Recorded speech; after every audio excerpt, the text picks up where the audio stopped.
سورہ آل عمران آیت نمبر 10 اعوذ باللہ من الشیطان الرجیم بسم اللہ الرحمن الرحیم ان الذین کفروا لن تغنی عنہم اموالہم ولا اولادہم من اللہ شیئا وَأُولَئِكَ هُمْ وَقُودُ النَّارِ۔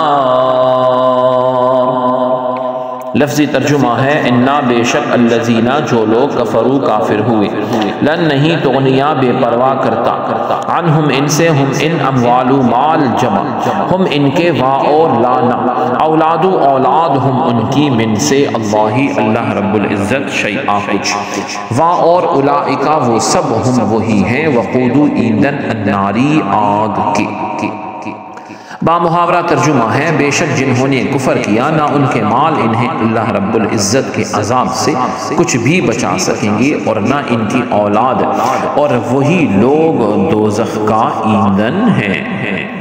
آیت کی تفسیر میں فرمایا گیا اور کفار سے خطاب کیا گیا کہ کفار اپنے مال اور اپنی اولاد اور اپنی کثرت جمیعت پر بہت ناز کرتے تھے اور مسلمانوں کو ہمیشہ اس کے ذریعے زیر کرنے کی کوششیں کرتے تھے تاکہ وہ دنیا میں سخت نقصان اٹھا سکیں۔ قرآن نے سب سے زیادہ ان کو جس چیز پر کفار کو ناز تھا وہ ان کے مال تھے، اس لیے قرآن نے سب سے پہلے اس کا ذکر کیا کہ ان کے مال سے یہ سمجھتے ہیں کہ یہ خرچ کر کے اللہ رب العزت کے راستے سے روکیں گے لیصدوا عن سبیل اللہ۔ پھر قرآن نے سورہ انفال میں اس کا مضمون بیان کیا فسینفقونھا پس ان قریب یہ خرچ کریں گے ثم تکون علیہم حسرۃ پھر ان کو اس کا افسوس ہوگا ثم یغلبون پھر وہ مغلوب ہو جائیں گے۔ پھر اسی طرح قرآن نے اگلا ان کی کثرت تھی، ان کی اولادیں